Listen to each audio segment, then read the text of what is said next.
Hello and welcome to this edition of the Golf Channel podcast with Rex and Lav. We are now in the waiting game to see who joins Jon Rahm's new team on LIV, the waiting game to see what, if anything, comes out of the meeting between Jay Monahan, the PGA Tour Commissioner, and PIF Governor Yasir El-Rumayyan. The waiting game to see, Rex, if the fractured sport moves closer to reconciliation, if the deadline passes or is extended, or if the whole thing magically, mystically, and apparently in the case of PGA Tour, tragically, falls apart. We are recording this on December 13th. The clock is ticking. The leaders of the respective tours are meeting. Rex, what's on your mind today? I mean, going back to Sunday and the memo that was sent out, and it kind of outlined sort of, we've talked about this the last few weeks. There was a couple of different options for the tour to proceed. One of them included some version of private equity, which seemed likely given the situation the tour is in. And Fenway Sports Group, or a group led by Fenway Sports Group, got the offer essentially. So now they move forward negotiating with them, as well as the Public Investment Fund. The commissioner, Jay Monahan, was supposed to meet with the governor of the Public Investment Fund. You know his name. Yasir El-Rumayyan. There it is. Very good. I usually run scared from that word. I mean, that name. And so I've said this before, and it's starting to crystallize a little bit more in my mind, that the best case scenario for the PGA Tour in this situation is some sort of combination of investment between private equity, which will be the Strategic Sports Group led by Fenway Sports, and money from the PIF. And the reason I say that is, and again, this gets into the weeds and gets a little boring, but you have to come up with a valuation of the PGA Tour to do this, to turn this into a for-profit entity, as well as LIV Golf and the DP World Tour, which in theory would be part of this new enterprise. But the valuation of the PGA Tour is important for everyone involved, because whatever number you want to assign to that enterprise, and the number I've been told is anywhere between $7 billion and $10 billion. So it's going to land somewhere in there. I guess the comp would be when Liberty Media bought Formula One just a few years ago, 4 or 5 years ago. That was bought for $8 billion. So, okay, so now you have some sort of comparison. If that's the number, it's going to vary depending on if you have some sort of deal with the PIF or not. If you don't have a deal with the PIF, that means LIV Golf is very much a real competitor. And so that's going to drop the valuation. Anybody who's going to invest in the PGA Tour is going to recognize what Monahan called an irrational threat. It's not going away. Jon Rahm's announcement last week proved that. They're only going to double down. Very good. Thumbs down. The other half of this is, if you do sign some sort of deal that includes private equity as well as the PIF, now you've taken that competitor off the board. So that valuation is going to slide greatly depending on what the outcome here is. That's why the best case scenario is some version of private equity and the PIF. And there's also the Department of Justice investigation. So I think we've talked about this before. The idea that the investigation is going to continue. It's an antitrust investigation. It could make it easier on investigators in the PGA Tour if there is some sort of deal with the PIF as well as private equity. Like whatever combination of that is, if it's 10% to the PIF, is that okay with the DOJ? Is 20% okay? Like now you start sort of splitting hairs and trying to figure out what's going to motivate regulators. But in this particular case, if you have someone investing alongside the PIF, it's going to make everything easier for the PGA Tour. But isn't it still an antitrust violation if you are taking a competitor off the board, which was Jay Monahan's exact phrase, taking a competitor off the board? That is literally the definition of a monopoly. The PGA Tour would be merging with, I would call it the two other prominent golf tours around the world, with the DP World Tour and LIV Golf, basically merging all of their commercial interests and potentially forming some sort of worldwide schedule. The PGA Tour would then be a monopoly. Isn't that exactly what the DOJ is supposed to be guarding against? I think in theory, yeah. I mean, if you look at it on paper, you're absolutely right. You're taking your greatest competitor ever, the thing that players will argue brought parity to the game, and we're seeing these outrageous contracts because of it.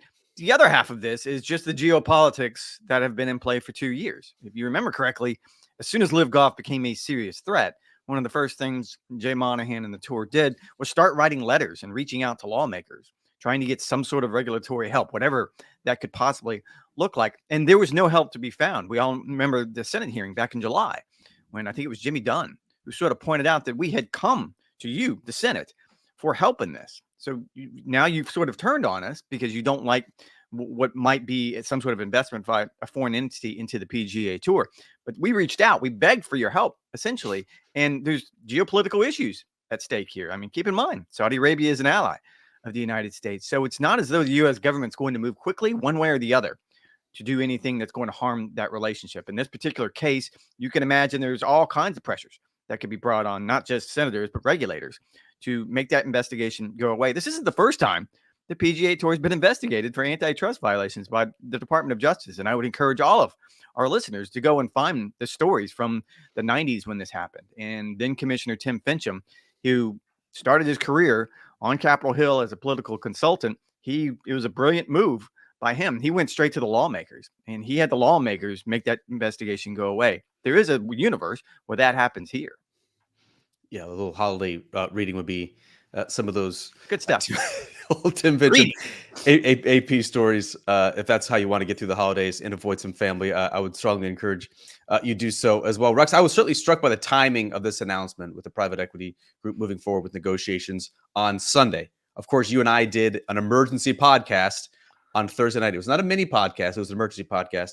I want to be clear about that. Now, reportedly, some pretty frenzied board meetings on both Friday and Saturday. Obviously, we talked about it on the podcast. We saw social media implode. There was think pieces all over the place over the weekend, basically setting off a panic at the PGA Tour after the Jon Rahm defection was on the verge of crumbling. There was more rumors of future defections, though Tony Finau pledged his fealty to the PGA Tour on Sunday or Monday. He was also at the Old Shark Shootout in Naples. And when they asked him about it, he said, I have no comment right now. And I'm just letting it marinate. And I'm just focused on golf. That certainly turned up the panic meter a little bit more. But I think it's becoming as clear as ever, Rex. We're almost a week now removed that Jon Rahm was a 6'2", 220-pound chess piece, right? It's plainly obvious that a deal is in the best interest of all the sides here. There's obviously an urgency for the PGA Tour to stop the civil war, to end the poaching, to shore up its financial situation. But on the PIF and the LIV side as well, Yasir Al-Rumayyan wants to be in golf's inner circle. He wants to be one of its most influential members, and he probably knows on its own, kind of owing to the small audience that LIV has garnered over the past 2 years, LIV is probably never going to be the preeminent standalone golf tour unless you're willing to spend 25, 30, 50, billion dollars more to really get all of those players. And so I'm fascinated by this meeting that's happening today, Wednesday, December 13th.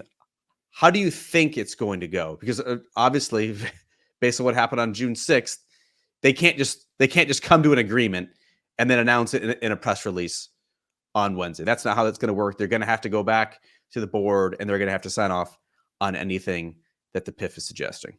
It'll have to be unanimous. I think that's the message that it's sent, at least by the player directors on the policy board. Whatever is going to happen going forward, it's going to be in the players' best interest. And this goes directly to the governance review that we've talked about before. This goes directly to June 6th. Players, specifically top players, weren't happy with the way the framework agreement was really negotiated. It was negotiated behind closed doors. No one knew it was happening. No one had any input. This isn't going to happen like that at all. There's going to be many, many more emergency board meetings over the next couple of days. I'm still reluctant to say something definitive will happen before December 31st, simply because of all the moving parts. I just kind of did a very long-winded explanation of everything they've got to hash out over the next essentially 15 days to get some sort of deal on paper that would be acceptable to the PIF. And by that, I mean, you're right. All Al-Rumayyan wants is a seat at the table. So is 10% ownership stake in this enterprise going to be good enough for him? Is 20% more to his liking? Does he want to have something closer to 40, 45%? It's a long, drawn out conversation at this point. I think the other half of this equation is you still have to figure out how all these parts fit together. And I don't see that happening in the near future, certainly not next year. But you still have to figure out, so you do come to some sort of definitive agreement. What happens to LIV Golf? What happens to the players who join LIV Golf? What's that pathway back going to look like? How do you make the players who stayed whole? There's so many things to dig into here. I will say, to your point, the signing of Jon Rahm, it was just a chess move. It was king to rook 9, but it was a brilliant chess move. One that probably most people in the game, certainly myself, didn't see coming, because in my mind, even though the no poaching clause had been taken out of the framework agreement, it still served everyone's best interest to at least keep the peace, some form of the peace, until these talks were over. It clearly was not on the PIF's mind to do that. And I think this goes to the idea. I think everyone on the PIF side, certainly the LIV Golf side, when I was at Doral for their team championship, felt like the negotiations had fallen apart, that the tour hadn't really negotiated in the way they should have. And so their response to that was, okay, I'm going to take one of your top players. I'm going to take the player that probably should be your player of the year. Another conversation we'll get to in a minute. And then you get to decide exactly how you want to move forward. You're right. I mean, I can't imagine a press release landing in our inbox on December 30th, but you can't dismiss it at this point. I can imagine that all the parties get down and at least come up with some sort of general outline, and you have the agreement, and then you start hashing out exactly what it's going to look like from there, moving from December 31st forward. I think I also pointed this out. The DOJ investigation is not going away, and those things usually last about 18 months. So even if the clock starts on December 31st, I wouldn't expect anything definitive until the middle of 25, 26 even maybe. Couple questions. First of all, does Monahan have like an IFB in this meeting? Is like Tiger in his ear, like listening in, like giving him talking points? Like that's one thing I have, or is he literally just by themselves? Is someone taking like meeting minutes like you do at like a city council meeting? Like how would he remember all the details that are discussed? Like I'm kind of like fascinated by the actual dynamics of how this power struggle and this meeting of the minds that could potentially reshape the landscape of professional golf would actually go. And thirdly, and I think more seriously, like who actually has the power in this meeting? The PGA Tour now has some sort of backing, right, through the private equity, but they want more, and they want the power to now tilt the balance and the power of professional golf tilt back in the PGA Tour's favor, in the PGA Tour's direction. But Monahan is also sitting across the table from a guy who just sent a warning shot across the bow by giving and gifting a $500 or so million deal to the reigning Masters champion and the presumed PGA Tour Player of the Year, at least as of last week. So who actually has the power here? I can see it kind of both ways. Both leaders, I think, though, this is why I think the deal will happen. They're both incentivized to make a deal, as we just outlined a couple minutes ago. Okay, so for the visual audience, just to fill everybody in, this is an IFB. It's the little squiggly thing that you sometimes see in people's ears when they're on TV. And no, Monahan would not have that. The way it's going to work out is there's a handful of people that actually sit in the meetings, and that would be Al Ramayan. I'm sure he has his top lieutenant next to him. But on the PGA Tour side, there would be Jay Monahan. But more importantly, there's a gentleman named Colin Neville, who I've referred to as Kaiser Sose in the past, because every time you ask someone about Colin Neville, they all run away and screaming in the darkness. Like he's a very kind of secretive figure. He worked for the Ryan Group, which is an investment group that was originally involved in the PGL going back a couple of years. He's sort of representing the players' interests in these negotiations. So he's going to be in on these meetings. On the PGA Tour side, there's a company called Allen & Company, and they do a lot of these big time mergers. I mean, that's who's essentially representing the deal. Because look, no offense to Jay Monahan and no offense to any of the player directors or anyone else involved in this. None of us are qualified to sit in these meetings. If we're being completely honest, and look, I'm not saying I am. Trust me, I'm not even qualified to write about this stuff most of the time. But Jay Monahan does a lot of things really, really well. He's not qualified to sit in this meeting because you're talking about moving assets, and you're talking about billions of dollars, and you're talking about government regulation, and you're talking about international law. Like there's so many elements to this that he probably sits in a corner and nods, but as Dave Chappelle says, he's got his Mac mittens sitting next to him where he's kind of like, or weep, like one way or the other. They're going to be like, yes, it's a good deal. No, it's a bad deal. You don't think Patrick Cantlay's weaseled his way into this meeting? No, and it's funny. I was going to reference the SI story last week that said that pointed it essentially said that Cantlay has taken over the policy board, and I was fascinated by this because Cantlay has actually alienated some people on the policy board. He certainly alienated people at the PGA Tour.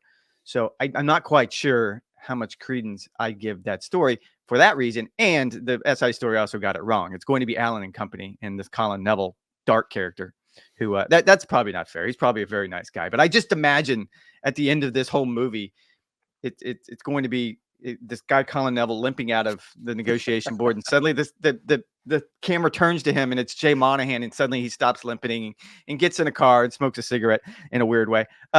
Anybody who hasn't watched Usual Suspects, please go back and find out who Kaiser Sose is. That just makes me laugh every time I think of Like everyone thinks that, oh, Colin Neville is going to represent the player's interest, and he's going to take the mask off, and it's going to be Tom Cruise, and not fun at all. So it's going to be they are negotiating this deal, and at the end of the day, they're going to be the ones that tell the players it's a good deal, it's a bad deal.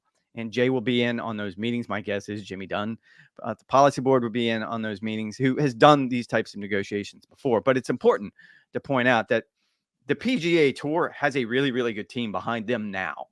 I can't say the same thing on June 6th, but right now in these negotiations, trying to get to where they want to get, it seems like a good team. You asked me a two-part question. I rambled, forgot the second question. Who has the power? I mean, I would say that Al Ramayan has the leverage right now because of Jon Rahm last week. I mean, that was more than just a $500 million investment. It was a huge chess piece. And it just made sure that the PGA Tour, even as they got far enough along with Fenway Sports Group, they signed a $1 billion deal that's going to make them flush and make them competitive, even if they don't come up with a deal with LIV Golf. It sort of sent a shot that even if you have that, we're still an irrational threat. You still have to deal with us one way or the other, and this is the best way to deal with us. So I would say that Al Ramayan's got the leverage right now. Do you think now this represents a détente in terms of the poaching? I mean, Jon Rahm has to fill out his LIV Golf team. There was the expectation that there could potentially be 3 more headliner players from the PGA Tour who then shift over to LIV Golf. But if they're trying to now operate in good faith and negotiate in good faith and get this deal done, you would think that swiping a player of Tony Finau's caliber, or Terrell Hatton, who's been rumored, or Hideki Matsuyama, who's been rumored, even Victor Hovland's name has been thrown out. Do you think that we're at a point now where the poaching pauses, this deal gets hashed out potentially, and then it commences again? Like, Jon Rahm's got to fill out his team, unless he's going to be taking some scrubs from the LIV Promotions event, which seems incredibly unlikely, given Jon Rahm's caliber and desire to win. No, this goes back to the interview with Jon Rahm the night it was announced, and he was kind of asked about his team, and he was obviously coy.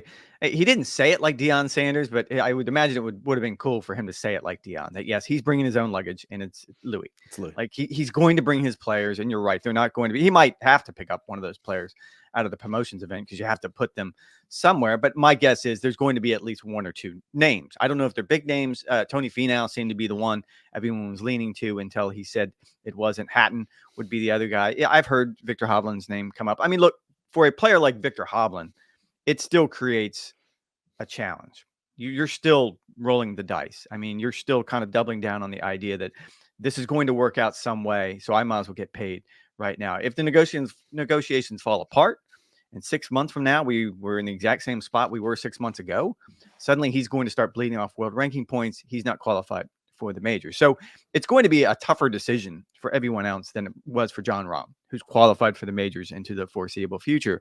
Whereas in the case of a younger player, it's going to be more difficult, even with everything seemingly moving towards some sort of agreement. It just doesn't seem like a likely scenario that Yasser Al-Rumayyan sits down the meeting like, hey man, before we negotiate the terms, just wanted to give you an FYI. Want to get out and just get out ahead of this.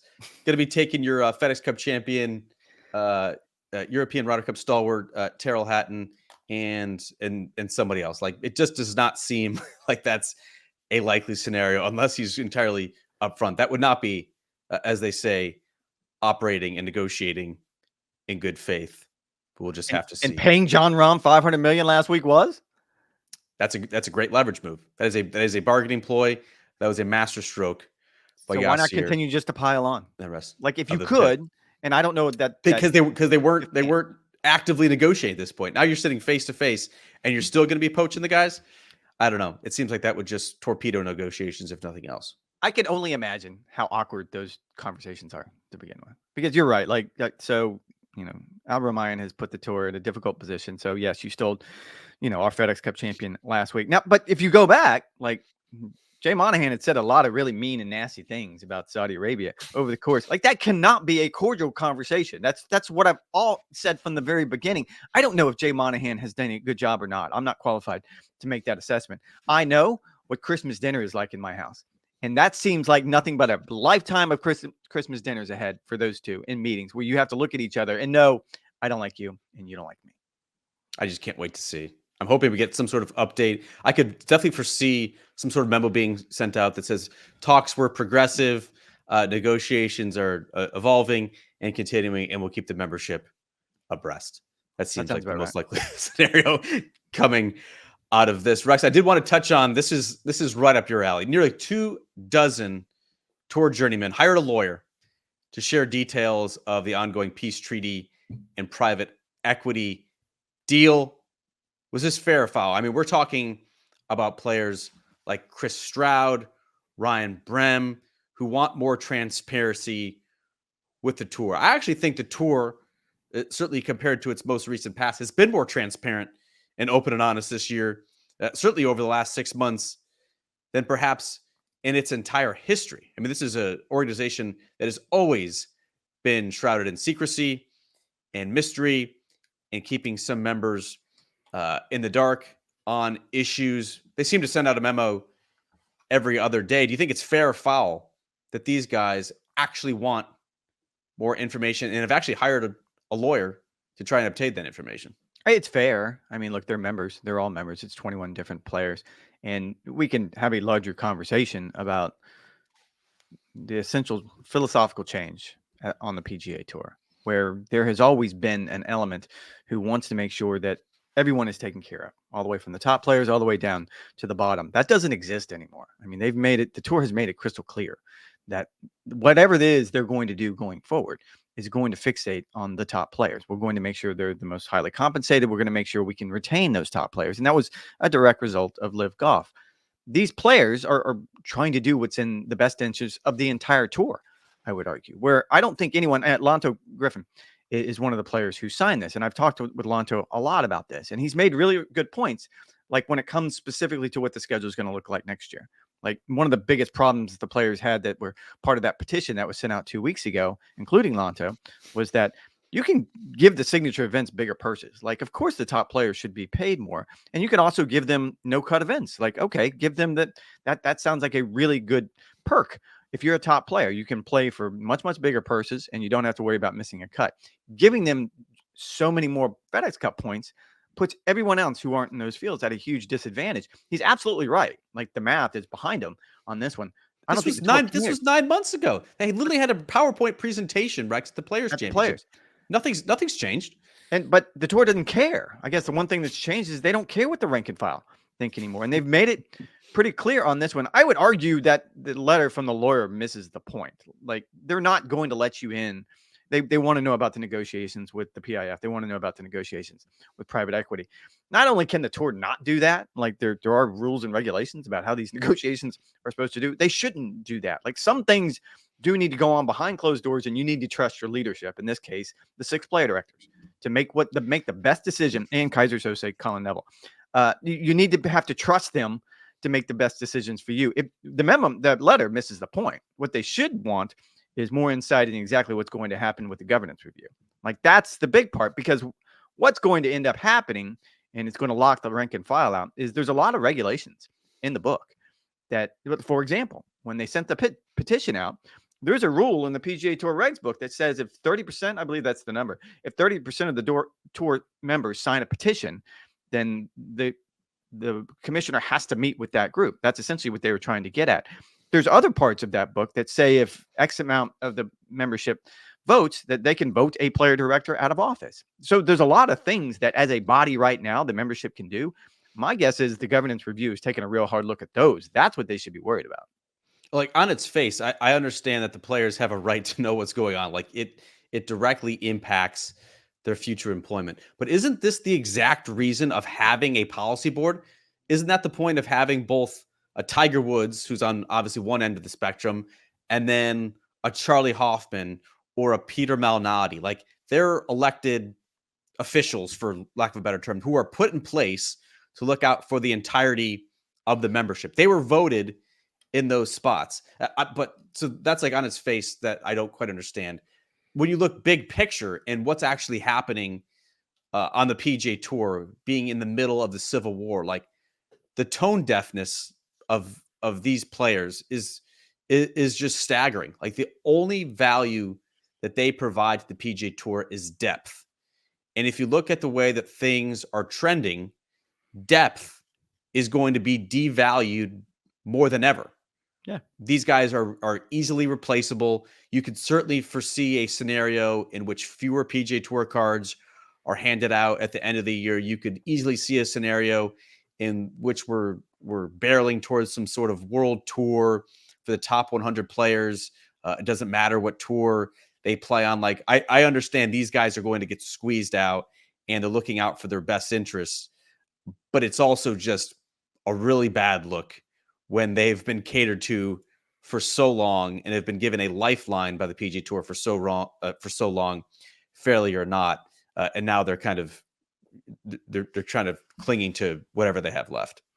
No, I understand where they're coming from. Again, I know the motivations here.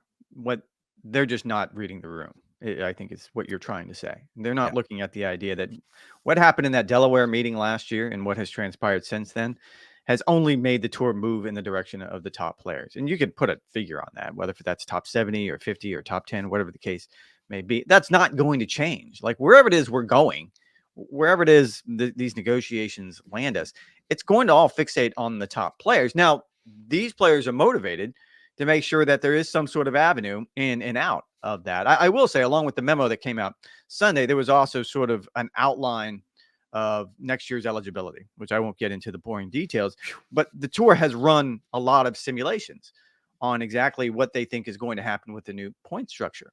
And they the churn rate. It's the churn, but they put a lot of numbers to it, which I found fascinating. It was a little light reading for me on Sunday night when I was in no condition to do light reading. Trust me.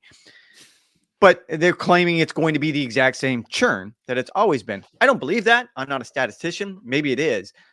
I would argue that these players almost have to wait for next year to sort of wash out and to actually see what the churn rate is. And we're talking about players who drop out of the top 50 and players who move into the top 50. I don't see how that's mathematically possible, that you could have the same churn rate with the way the points are going to be distributed next year, but maybe they are. I remember talking to Roy McIlroy about this at TPC Sawgrass at the Players Championship. He said quite simply, trust the process. There have been thousands of simulations, mathematicians, people who are much smarter than you and I as it relates to this thing. Let's just see how it pans out before we start criticizing it, although they're clearly just looking out for their own. So, speaking of Roy, real quick, Rex, did Rory steal back his phone from his wife? All of a sudden, he started like tweeting for the first time since 2017. It started with like kind of this random musing on bifurcation and how that was the proper way to go. Then he weighed in on the ball rollback, which was announced last week during a very busy news week in golf. And then he started getting a little spicy.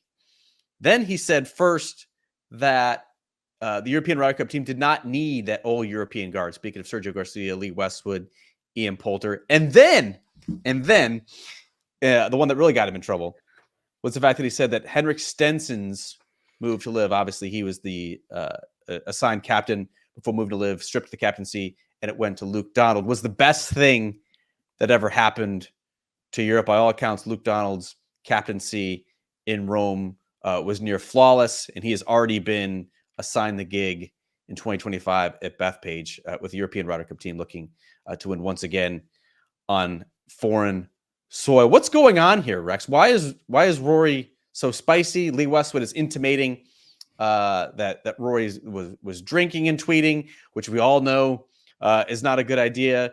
Obviously, so much going on with Jon Rahm, him saying that the European Ryder Cup rules and regulations need to be rewritten. What's actually going on here? What's kind of behind Rory's motivation? Rory wanted to step away from the policy board because he wanted time with his family. He wanted time alone. Apparently, that's too much time because apparently he has turned back. That's just like you. You don't actually want to be home for more than 2 or 3 weeks at a time. Things start to get a little spicy with you and bunkmate, and it's time for you to go cover the American Express. That's true. I will say, I think he's wrong when it comes to Stenson. Like I respected he had some opinions, which he's talked about before when it came to bifurcation and the golf ball rollback. And look, I appreciated him joining that conversation because there was a lot to address in that. What he said about Stenson, well, on twofold. One, you're assuming that Henrik would not have been as good of a captain as Luke Donald. And I don't know if that's a safe assumption. I mean, I think it just came out wrong. I think it did. Yeah. Because look, I've argued that a good captain can make the difference of a point, a half point, whatever you want to do. Like a good captain doesn't lead you to a blowout win. You just clearly had the better team. You had the home crowd, like everything that Europe did right. Yeah, Luke Donald was part of that, but he's not the magic elixir here. And I will tell you, like talking with Paul McGinley at the Hero World Challenge about some of the things that Luke did, I got goosebumps. Like, I don't think, like once the stories all come out of how thorough of a job he did, everyone's going to be like, yeah, man, that's a masterclass. That was amazing. But you're assuming that Henrik Stenson would have done the same thing. And that's just wrong. I think Henrik would have gotten the same amount out of his team that they did. Like, I don't think these players need to be motivated to beat the Americans, especially when it comes to playing in Europe. Yeah, like the exact tweet was the best thing to happen to the 2023 Euro Ryder Cup team was Henrik going to LIV. He was making the point that him being stripped of the captaincy opened the door for Luke Donald, and then now it looks like they have it didn't sound a very successful blueprint for 2025. How it came out seemed like a direct shot at Henrik Stenson, and to my knowledge, at least, those two never had a falling out. It was more Ian Poulter and Lee Westwood who drew Rory's ire, as well as Sergio Garcia. Sasha's fingers up, please. Go ahead before we wrap up this we're going to do an experiment. Let's do it. Well, it's not live because folks probably aren't going to be listening to this live, but you sent me a text yesterday. We're both members of the Golf Writers Association of America. We're both board members. And the email went out yesterday for voting for the GWAA Players of the Year. And you and I immediately, I think your text was, who are you voting for the Male Player of the Year? And the nominees are Victor Hovland, Jon Rahm, and Scotty Scheffler. I'm a little sore because I thought Brooks Koepka. You lost to Brooks Koepka. You want him on the ballot. I wanted him on the ballot. He would not have won, argument, though, because I was too lazy, distracted, busy, all the other things. I should have made a bigger push to get him on the ballot. Anyway, my response to you was Rahm with a exclamation point, then Rahm with a question mark, then Rahm with ... I think Jon Rahm should be the Player of the Year. I made an argument at East Lake talking with players that other players seem to have appreciated Scotty Scheffler's consistency over the course of the entire year, as opposed to Jon Rahm, who had a great spring, and then he finished the year pretty well. But then the more and more I thought about it, and again, I'm taking LIV Golf, what's happened the last week, out of the equation. I point to what Jon Rahm did at the Ryder Cup. And unlike the PGA Tour Player of the Year, we're supposed to consider those things. And I think it should be Jon Rahm. It is interesting. As you mentioned, I'm voting as we speak. Keep going. Our GWA Player of the Year voting wraps up on December 22nd. The PGA Tour's Player of the Year voting wraps up on December 15th. That is in 2 days. And those nominees included both Wyndham Clark and Rory McIlroy to the three that we have listed here. I think it's obviously a very interesting debate. I thought the Female Player of the Year was easy. That's Lilia Vu for me. She won 2 major championships. I thought the Senior Player of the Year was super easy for me. That's Steve Stricker. He won basically everything. I also voted for Jon Rahm just because the sheer number of wins, including the Masters. I think the totality of Scotty's season leads me to believe that he will win. PGA Tour players, especially elite PGA Tour players, know how hard it is to avoid the lulls and the dips in form that are inherent in competitive golf. And to have the season that Scotty Scheffler had, in which he had, I believe, 17 top 10s in 23 starts. He won 2 tournaments, including the Players' Championship, the strongest field in the PGA Tour. He also obviously won the Hero a couple weeks ago, although that's just a 20-man exhibition. Good finishes as well in the PGA Championship and the U.S. Open. Like, we're looking from a purely strokes gain metric, how he fared against his players, the quality of golf that he played. We had not seen that quality of ball striking since Tiger Woods' prime in 2006 and 2007. I actually do think Scotty Scheffler will win, in part because of his ball striking excellence and consistency, and also probably in no small part to the fact that Jon Rahm has now defected for LIV, and it could get pretty messy. Well, and that's the part that I wanted to get into. Like, I'm curious how our membership is going to process that, because I would like to think that our membership would dismiss that. Like, whatever happened away from the golf course should not impact your vote. I don't know that it is. Like, I'm very, very curious. I've never been more curious to see how this is going to play out. I'm also curious to see how the PGA Tour Player of the Year voting is going to play out. And my guess is Scotty Scheffler definitely wins the PGA Tour Player of the Year award. I don't know about ours. For ours, do you think there's some spiteful media members who don't like that Jon Rahm defected to LIV? Is that what you're suggesting? No, I mean, I think, well, I Hints. think plenty that I are do. going to come in on one side or the other. I would like to think that you just can look at both their seasons. Because look, Victor Hovland had a great season, but I don't think you should really be in the mix for this. You would look at Scotty's season and John's season and just objectively decide who had the best season in your mind. And I think you're right. Just from a consistency standpoint, and this goes to talking with a lot of players at Eastlake, I think there's a level of appreciation along with those, historical ball striking numbers that only Tiger Woods has done before that they appreciate.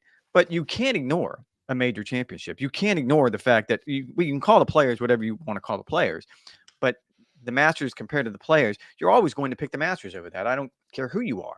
And so if you're just voting, if I took the name and the faces and just gave you those two resumes for the entire year, it seems to me it'd be a pretty easy conversation.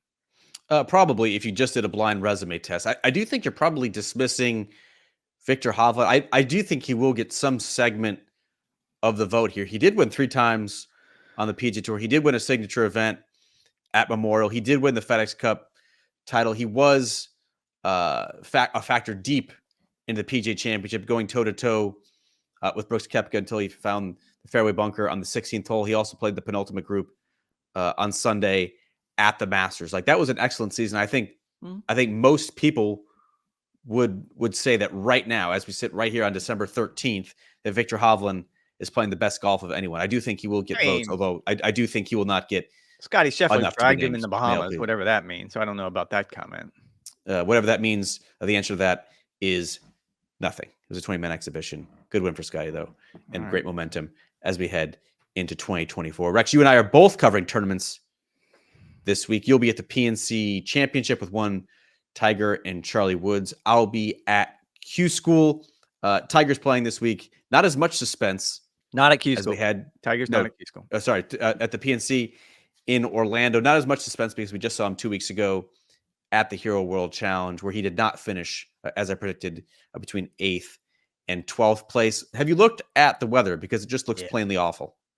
Yeah, varying shades of gray, as our friends over in the UK would call it. It's varying shades of awful, actually. I would say that I'm less curious about this after watching Tiger Woods in the Bahamas. Totally. That was 72 holes. He had to walk. He had to do all the things that he's going to have to do starting next year if he wants to play a little bit more consistently than he has the last few years. This is 36 holes. He's in the golf cart. He's only got to hit half the shots. We've seen it before. Charlie's only gotten bigger, stronger, faster. So he's going to be using a lot of Charlie's drives. It's fun. I think everyone is kind of looking forward to it because Charlie's sort of at the age now where those two being competitive together, I wouldn't imagine they're going to finish outside the top 5. Like you and I went round and round about where he could possibly finish at Hero. I think we were both wrong. In this particular case, I could see Charlie dragging Tiger Woods around that golf course to victory. Oh yeah, this is got to be top 3 or bust. That's going to be that's going to be aggregated. Assuming they get in here, yeah, it's definitely top 3 or bust. I think I'm more curious to see Charlie Woods than Tiger Woods. He's getting at the age where he should start to now garner some interest, if he hasn't already, from college coaches, and where he could potentially project in 4 or 5 years' time. I'm with you. It's not quite as anticipated just because we just saw him, but it is some fun family time for our viewing. I'll be at Q School, which will also be televised, Rex. When's the last time you covered a Q School? On Golf Chill. I have not covered a Q School since the last time they had cards that was given out. I believe 2013 or 2014. I don't have the research document in front of me, but it was about a decade ago, and I covered it at Orange County National. Like I like the idea. I think Q School is cool. You get in the top 5 in ties who get the PGA Tour card. Their status is not going to be anything to write home about. It's going to be among the lowest. But I do think with the structure that the PGA Tour is going to have in 2024 with the signature events and the full field events and the cadence, like, you kind of just need a chance. If you can get into the full field events, you can parlay that into a season that we basically just saw Eric Cole have. Eric Cole, now one of the contenders for Rookie of the Year, along with Ludwig Aubert. I actually think it's a pretty good field if you look through it. Certainly better than the LIV Promotions event that just wrapped up last week. Like you have NCAA champion Fred Biondi, you have Sam Bennett, Pat Gazire, Kaita Nakajima, and I'm probably going to butcher this pronunciation, but the kid is an absolute stud. It's Aldrich Potgieter, won the British Am a couple years ago. Dude's a stud. I will make a point of seeing him on Saturday. A lot of these players already have Korn Ferry Tour status, and now they're just kind of going for it and try to get a top 5. I alluded to the weather that will be affecting you in Orlando.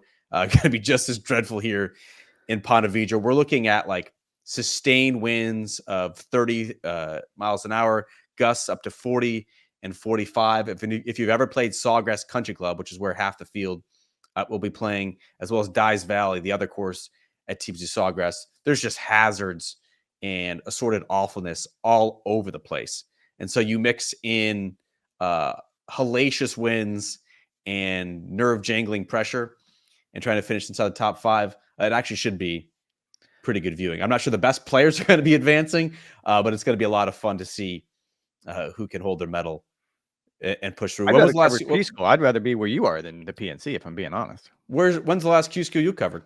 Probably that Orange County National one in 2013, if that's when you think it was. Was that the DJ year when Dustin Johnson got his card? No, that definitely not. That would have been like 07, 08. Yeah. I mean, it had to be. I had to have covered the last one. That was my most enjoyable event of the year, because you always had so many good stories. Whereas at most tournaments, you're only going to focus on the winner and maybe someone who lost. At that tournament, I always found it better just to pick the best story. And whether that was the winner or the guy you got the last card, you can always it was almost like a buffet for a writer. You had plenty of options to choose from. Yeah, like there's always so many storylines. The top 40 get Korn Ferry Tour status, and then it kind of goes the other way if you don't. But everyone who actually makes final stage, like second stage, I always call is the make or break period for aspiring pros. Like if you do not make it past second stage, you're basically in no man's land and resigned to all these lower flung tours for the entirety of the year. At least at final stage, you have conditional, and you can try to work your way through the reshuffle process that way. But it will be interesting to see who does get through and gets their card. You could have young pros, you could have former college studs, you could have guys trying to reclaim their careers. It should be, as you say, a buffet of good stories. Rex, what's on the grill? I'm not going to be able to fire up the offset this weekend, which is just horrible. The winds, you can't manage a live fire when you have 45 mile an hour winds. Have you tried? Do it. I have not tried it. I have all sorts of things that I need to be cooking, whether it's a lamb, whether it's a chicken for the soup I'm supposed to be making for my wife. I did a holiday ham on Tuesday, which my 5-year-old son absolutely downed. So I'm going to have to bust out some of the other grills to get through this weekend. And I will keep you updated. Make sure you guys go to our TikTok page at GC Rex and Lav for more behind the scenes stuff. How about you? What are you going to be firing up? Again, I'm going to be working, so I'm not quite sure if I'm going to have time to do anything this weekend. That thing's going to get rained down on Saturday. You're getting an inch and a half of rain. I hope so. That way I can actually be home and watch football, and I have plenty of things I can grill. Yesterday I did those tequila lime pork belly burnt ends. They've become my son's favorite. Like that's what he wanted. He just got back from a long trip, and so I asked him what he wanted, and he likes that. He likes just some straight up barbecue chicken, and then just with some rice and beans on the side. Chef's kiss. You didn't torch the pork belly burnt ends this time? No, I've learned how to do them. Like it took a couple of times, and the problem is the pork belly creates so much fat, and like the one thing in the pit barrel that is good, and in this case it was bad. Like grease fires. You're rendering all the juices. That's the whole point, for the flavor to come back up. In the case of pork belly, it's way too much rendering. So you have to just almost smoke them for 5 or 10 minutes, 5 minutes per side. And then you essentially put them in a pan with the sauces and everything else you're going to make with them. But so you're not going to have them on there longer. You're going to have little black shells of what used to be pork belly. Yeah. Like if you either don't trim the fat enough, or you're, in the case of the pit barrel, doing direct fire cooking, like you are very much in grease fire territory. There's just too much fat, and you're cooking over direct coals. That could become an inferno very, very quickly. As we look ahead, Rex, to the holiday season and what you like to cook for your family, you did steaks on Thanksgiving. Have you begun to ponder what you'll do for a Christmas Eve or a Christmas dinner. Will it Christmas be dinner will it we be spend turkey? at my in-laws' house. So we do have turkey, we have ham, we have So you all the traditional things. so you I have got to so you figure. got you got you got nothing. Hands off. I got nothing. No, we do a big breakfast actually Christmas morning. So, but that's bunkmate's area of expertise. So she's kind of got. We have friends that come down. The in-laws come over Christmas morning, and it's always early. Like everyone's showing up now before the boys are even awake. Like everything's gone in the opposite direction. The boys used to be awake at 4 a.m. Now they just want to sleep in. But it's a big breakfast. We have a big shindig over here Christmas morning, and then later that afternoon we go to their house. So nothing traditional, but same thing. I'm sure we'll be touching on this in future podcasts.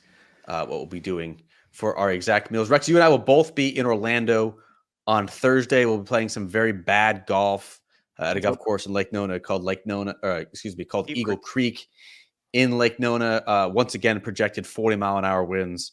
That is sure to be a pillow Tomorrow? fight for the ages. Oh yes, Thursday, ahead of some meetings.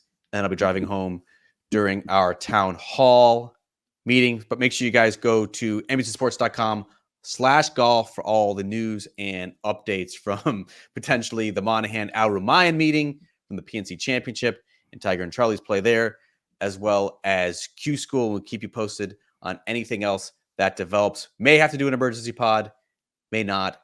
If not, we'll see you guys back next week. Thank you guys for listening to this edition of the Golf Channel Podcast with Rex and Lav. Have a good rest of the week.